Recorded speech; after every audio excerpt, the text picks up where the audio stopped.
할렐루야.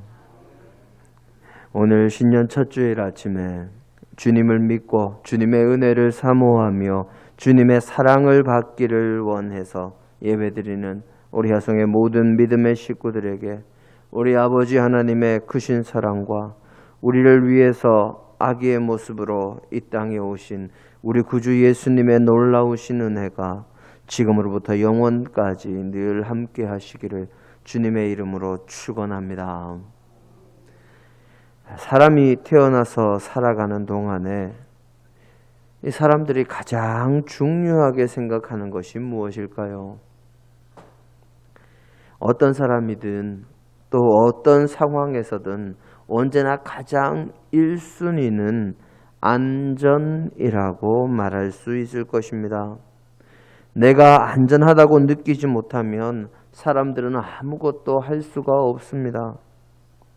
지금 당장 나의 생명에 위협이 오는데 어떻게 다른 것에 마음을 쓸 겨를이 있겠으며 다른 것을 바라볼 여유가 생기겠습니까? 사람은 살아가면서 자신이 안전하다고 느껴야, 자신의 안전이 확보되었다고 생각이 돼야 다른 것을 할 겨를도 생기고 다른 사람을 돌아볼 여유도 생기고 주변을 챙길 시간도 가질 수 있는 것입니다. 자신이 안전하다고 느끼지 못하면 사람은 누구나가 안전하다고 확인될 때까지 불안감에 휩싸여서 아무것도 할 수가 없습니다. 그러면 저와 여러분에게 가장 큰 위험은 무엇이고 우리에게 가장 중요한 안전은 어떻게 확보할 수 있을까요? 오늘 우리의 본문 말씀을 붙들고 우리에게 가장 큰 위험과 가장 안전한 길이 무엇인지를 살펴보고 은혜를 나누고자 합니다.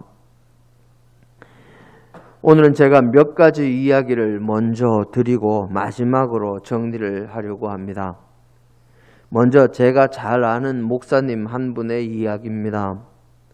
이 목사님은 코로나 바이러스 팬데믹이 일어난 후에는 다른 사람들과 함께 차를 마시는 것도, 만나서 식사를 하는 것도, 누군가의 집에 가거나 하는 것도 아주 극도로 조심하는 모습을 보였습니다. 누군가와 만나서 이야기를 해도 꼭 마스크를 착용한 상태에서 이야기를 하고, 다른 사람과 접촉하면 반드시 손을 깨끗이 소독하고, 혹시나 확진자와 동선이 겹치거나 같은 곳을 이용하게 될까봐 식당이나 카페를 이용하는 것도 매우 꺼려하고 조심스러워하던 분이었습니다. 친하게 지내던 저하고도 코로나 이후에는 전화로는 자주 연락을 해도 얼굴 한번 보거나 함께 차 한잔 하는 것도 매우 조심스럽고 어려울 정도로 그렇게 이 코로나에 감염되지 않도록 조심을 했고, 전화를 하면서도 보통 때 같으면 우리 언제 한번 식사라도 같이 합시다 할 법도 한데 그런 말도 잘 하지 않을 정도였습니다. 그러더니 목사님에게서 어느 날 전화가 왔습니다. 코로나 선별검사소에 가서 검사를 하고 왔으니 기도를 부탁한다 하는 말씀이었습니다. 그렇게 조심하시던 목사님이 무슨 일로 코로나 감염 검사를 하게 됐냐 하고 물었더니 이 목사님께서 하시는 말씀이 자신이 홀수해에 태어나서 2021년도가 건강검진 해야 하는 이 해인데 코로나 때문에 미루다가 할 수 없이 크리스마스 이틀 전에 건강검진을 받으면서 위내시경 검사를 받았는데 이 목사님은 오후에 내시경 검사를 받았고 그날 오전에 내시경 검사를 받은 사람 가운데 확진자가 나와서 이 목사님께도 검사를 받으라고 연락이 왔다는 것입니다. 괜찮을 거라고 위로하고 위에서 기도했는데 다행히 다음 날 음성이라고 결과가 나왔다고 연락이 와서 함께 같이 기뻐했습니다. 그리고 나서 기도 덕분이라고 나중에 코로나 잠잠해지면 같이 한번 식사하자고 이야기를 합니다. 그리고 이 목사님이 하시는 말씀이 자신은 자신이 늘 조심하고 다른 사람과의 접촉을 줄이고 또 접촉할 때도 주의하면 코로나에 노출되지 않을 줄 알았다. 또 코로나 걸린 사람들 보면 마스크를 제대로 착용하지 않고 다니거나 여기저기 조심성 없이 돌아다녀서 그런 것이 아닌가 하고 자기가 부주의해서 걸린 것이다 라고 그렇게 생각을 했다고 그럽니다. 그런데 본인이 그런 상황이 되고 보니까 이게 내가 조심한다고 되는 것이 아니구나.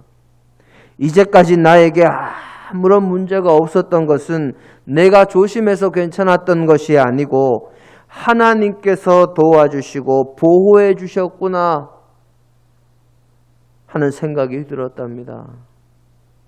거기에 다른 사람들은 조심하지 않아서 감염되었다고 스스로 마음속에서 정죄하던 것이 얼마나 교만했는지 회개했고 자신이 성경 속에서 그렇게 미워하던 바리새인의 모습을 자기가 스스로 닮아 있었다는 사실에 깜짝 놀랐다고 그럽니다.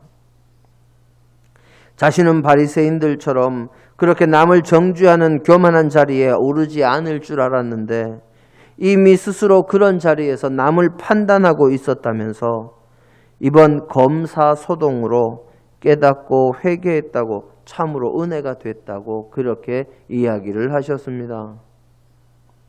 두 번째 이야기입니다. 옛날에 아주 넓은 지역을 다스리는 큰 나라가 있었습니다.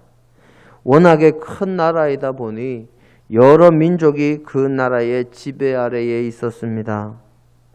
어느 날 왕의 총애를 받는 신하의 마음에 한 사람이 거슬리는 일이 있었습니다. 그 신하가 그 사람만이 아니라 그가 속한 민족 전체를 없애기 위해서 오전에 나와서 왕에게 아뢰기를 임금님, 이 나라에 아주 쓸모없고 다른 민족들과 마음이 달라서 임금님의 법을 지키지 않는 반역의 마음이 가득한 민족이 각 지방의 백성들 가운데 흩어져서 살고 있습니다. 이들이 이 나라에 도움이 되지 않으니 임금님께서 허락하셔서 한날 한시에 이 족속을 완전히 진멸하게 해 주십시오. 그래서 이 민족이 없어져서 거두는 세금이 줄어들면 거기에서 손해나는 금액은 제가 은 1만 달란트를 임금님의 금고에 넣어서 갚겠습니다 하고 이야기를 합니다. 왕이 그 신하의 말을 듣고 그렇게 하라고 허락을 했지요. 이 일이 진행이 되던 중에 그 신하의 마음에 거슬렸던 사람이 그 사실을 알고 자신이 자식처럼 길러서 왕후가 되게 도왔던 사촌 동생에게 왕의 마음을 돌려 그 일이 자신과 자신의 민족에게 미치지 못하게 하라고 부탁을 합니다. 이 일에 왕후가 되어 있던 사촌 동생이 말하기를 누구든지 왕의 부름을 받지 않고 왕 앞에 나아가면 왕이 그때 손에 들고 있던 호를 내밀어서 허락하지 않으면 죽게 됨을 이야기하면서 자신이 자기 스스로와 사촌과 자신의 민족의 안전을 위해서 왕 앞에 나갈 테니 모든 민족이 3일 동안 금식하며 기도해달라고 자신도 그렇게 기도한 후에 왕 앞에 나아갈 것이요 죽으면 죽으리다 하고 그렇게 대답합니다. 왕후가 되었던 사촌 동생은 에스더요 왕의 신하의 마음을 거슬렸던 이는 하나님을 믿는 믿음으로 사람에게 우상을 섬기듯 절하지 않은 모르드게요 이 민족 유다 족속을 없애려 했던 사람은 아각 사람 함므다다의 아들 하만입니다. 우리는 이 일의 결말을 잘 알고 있습니다.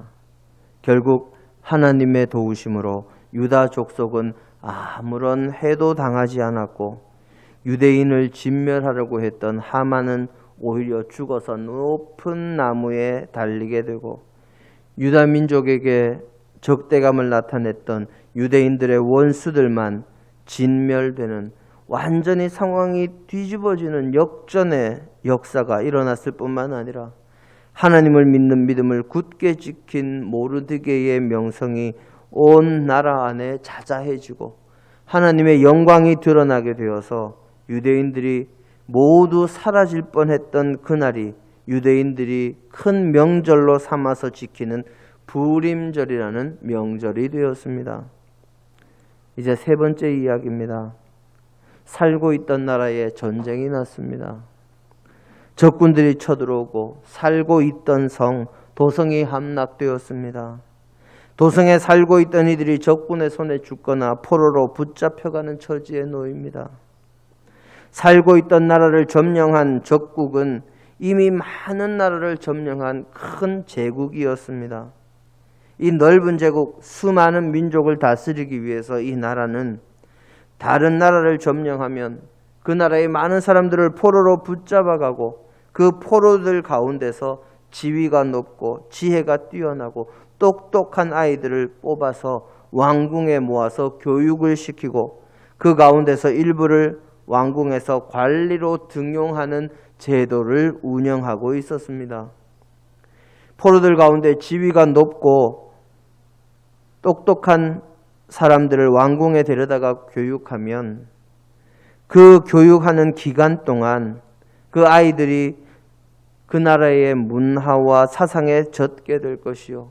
그렇게 되면 나중에 관리가 되어서는 나라를 잘 다스릴 것이요. 관리가 되지 못해도 자신들의 민족에게 돌아가더라도 이미 그 나라의 문화와 여러 가지 사상에 젖게 되어서 반역을 일으킬 위험이 적어지니 그런 제도를 운영하고 있었던 것입니다. 그래서 왕궁에서 교육을 받는 이들에게는 먹는 것, 입는 것, 사용하는 모든 물품들을 언제나 최고의 것으로 공급했고 그들에게 아주 좋은 대접을 해주었습니다. 그 가운데 하나님을 믿는 4명의 친구들이 먹는 것에 대해서 부정적인 모습을 보입니다. 왕의 진미로 주어지는 고기가 대부분 우상에게 제물로 드려졌던 것이라는 것을 알고는 자신들은 왕의 진미, 왕이 주시는 고기와 포도주는 먹을 수가 없다고 한 것입니다. 그들은 자신들을 담당한 황관장에게 자신들은 물과 채소만 먹겠다고 이야기합니다. 그들의 교육을 맡은 황관장이 그럴 수 없다 했더니 이들은 그러면 열흘간 시험해보자고 합니다. 시험해보았더니 열흘이 지나고 나서 오히려 고기를 먹지 않은 이 4명의 아이가 얼굴이 더 좋고 고기 먹은 아이들보다 피부가 더 윤택했고 왕의 진미를 먹는 아이들보다 더 보기에 좋아 보였습니다. 결국 왕의 진미를 먹지 않아도 된다고 허락을 합니다. 이 아이들이 나중에 왕 앞에 가서 시험을 볼 때에 하나님이 주신 지혜로 다른 어떤 사람들보다 더 뛰어난 실력과 지혜를 보이므로 왕궁의 높은 관리가 됩니다. 그 일 후에 왕이 금으로 된 신상을 세우고 모든 관리는 악기가 연주하는 소리가 들리면 그것을 신호로 모두 그 신상에 엎드려 절하라. 그렇지 않으면 뜨거운 풀무불 속에 던지겠다 하는 포고령이 내립니다. 하지만 이들은 하나님을 믿는 믿음으로 그렇게 할 수 없다며 거부하고 풀무불 속으로 걸어 들어갑니다. 하지만 풀무불 속에서 하나님의 사자가 그들과 함께하고 그들을 보호하므로 그들은 아무런 상해도 입지 아니하고 멀쩡히 다시 걸어 나오는 역사가 일어납니다. 이들의 이름이 다니엘과 사드락과 메삭과 아벳느고입니다. 하나님께서 이들과 함께 하셔서 지혜를 더하심으로 왕궁에서 높은 자리에 오르게 됩니다. 이것을 시기한 사람들이 생겨납니다. 포로 주제에 이 나라에서 제일 높은 자리에 올라가 있다. 그런 사람들이 왕에게 가서 관하기를 왕의 위엄을 높이기 위해서 앞으로 1달 동안 왕 외에는 어떤 신이나 사람에게도 기도하는 것을 금하고 그것을 어기는 사람을 사자굴 속에 던지는 법을 시행하자고 왕을 부추깁니다. 왕이 허락해서 그 법이 시행이 됩니다. 하지만 이것을 알면서도 그리고 이 법이 하나님께 날마다 3번씩 기도하는 자신을 겨냥한 것이라는 것을 알면서도 다니엘은 집에 돌아와서 예루살렘을 향하여 난 창을 열고 하나님께 전에 하던 대로 하루에 3번씩 기도합니다. 결국 사자굴 속에 떨어졌지만 하나님의 사자가 사자들의 입을 막으셔서 다시 하룻밤이 지나고 무사히 걸어 나올 수 있었습니다. 마지막 이야기입니다. 한 민족이 타국 땅에서 노예살이를 하고 있었습니다. 어느 날 자신들의 지도자를 자처하며 자신들의 신이 노예에서 해방시키고 그들에게 정말 비옥한 땅, 넓은 땅을 선물로 주겠다고 약속합니다. 약속을 믿고 그 신을 믿고 따르며 일이 어떻게 진행되나 유심히 지켜보고 있습니다. 그때부터 자신들을 노예로 부리던 그 나라에 이 신의 사자가 예고한 대로 무수한 재앙이 내리기 시작합니다. 물이 피로 변하고 개구리가 강에서 올라와서 사람들이 사는 집안 구석구석까지 들어오고 이가 사람을 물고 파리가 극성을 부리고 아주 치명적인 돌림병이 발생하고 사람들의 몸에 아주 지독한 종기가 생기고 하늘에서 불과 함께 우박이 쏟아지고 메뚜기가 먹을 것을 완전히 쓸어버리며 앞을 볼 수 없는 캄캄한 흑암이 내리고 마침내 모든 가정의 장자 그리고 가축들 가운데도 제일 먼저 난 것은 죽는 일까지 일어납니다. 그러나 이 민족이 거주하는 고센 땅이라는 곳에는 자신들의 신이 내린 이런 재앙이 하나도 임하지 않았고 아주 안전하게 보호되는 역사가 일어났습니다. 이들은 결국 노예살이 하던 곳에서 벗어나서 약속된 땅, 비옥한 땅을 차지하게 됩니다. 그런데 이들은 자신들이 차지한 그 땅에서 자신들을 노예살이에서 구원하고 땅을 선물로 준 그 신을 배반하고 다른 신들을 섬기기 시작합니다. 결국 그들의 신이 그들에게 내린 보호를 거두어들이므로 참으로 큰 어려움과 위기와 고난을 겪습니다. 이 노예살이 하던 민족이 이스라엘입니다. 이스라엘 백성들이 하나님을 믿고 의지할 때는 하나님께서 함께 하시고 그들을 보호하시고 도우셨지만 그들이 우상을 섬기며 하나님을 배반했을 때 하나님께서 그들을 보호하시던 것을 거두심으로 이스라엘의 고난이 닥치고 전쟁에서 패하며 포로로 붙잡혀가는 비극이 일어나게 됩니다. 사랑하는 성도 여러분, 저와 여러분에게 가장 큰 위험은 무엇일까요? 코로나에 감염되는 것일까요? 여러 번 실패하는 것일까요? 내 수중에 물질이 떨어지는 것일까요? 아니면 내가 가진 질병이 더 심해지는 것일까요? 그런 것일까요? 결코 그렇지 않습니다.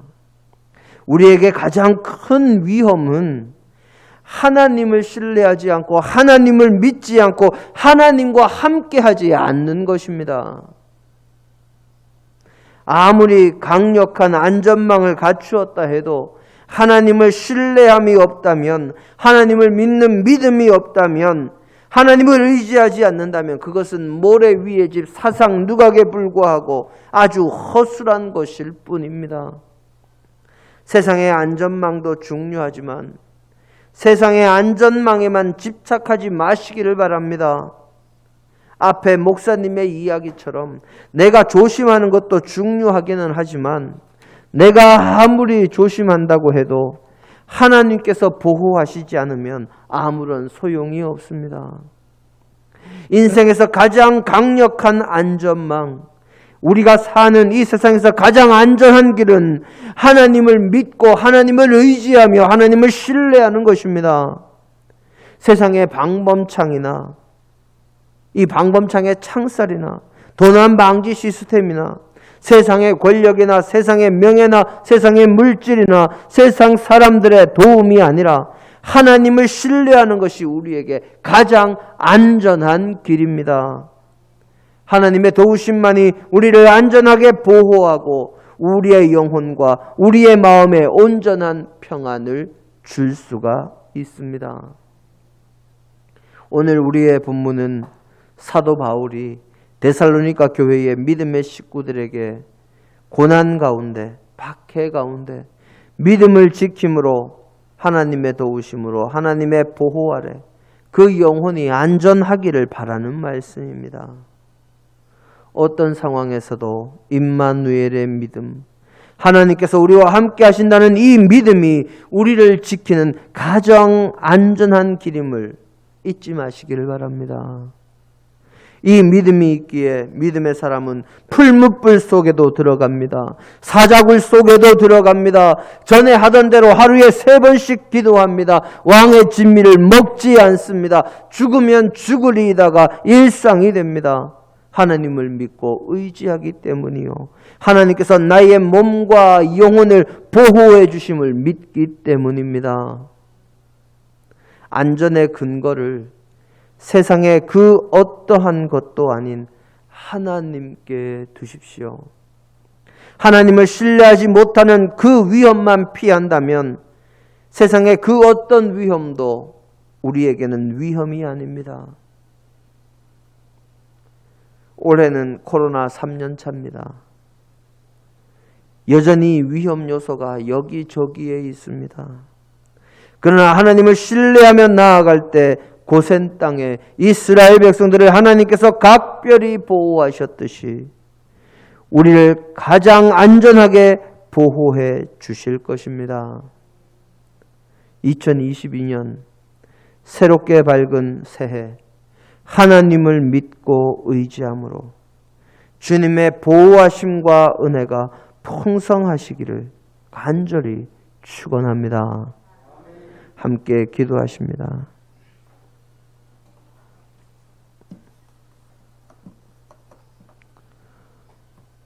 사랑과 은혜가 풍성하신 하나님, 주님께서 우리를 지켜주실 때에야 우리가 안전함을 잊지 말게 하옵소서. 오직 주님만 믿고 의지함으로 우리의 삶이 온전히 안전해지는 그 역사를 체험하게 하시고 오직 주님만 믿고 의지하며 주께만 영광 돌리는, 그래서 이 세상에서 가장 안전한 길을 가는 믿음의 자녀들이 되게 하옵소서. 예수님 이름으로 기도드립니다. 아멘.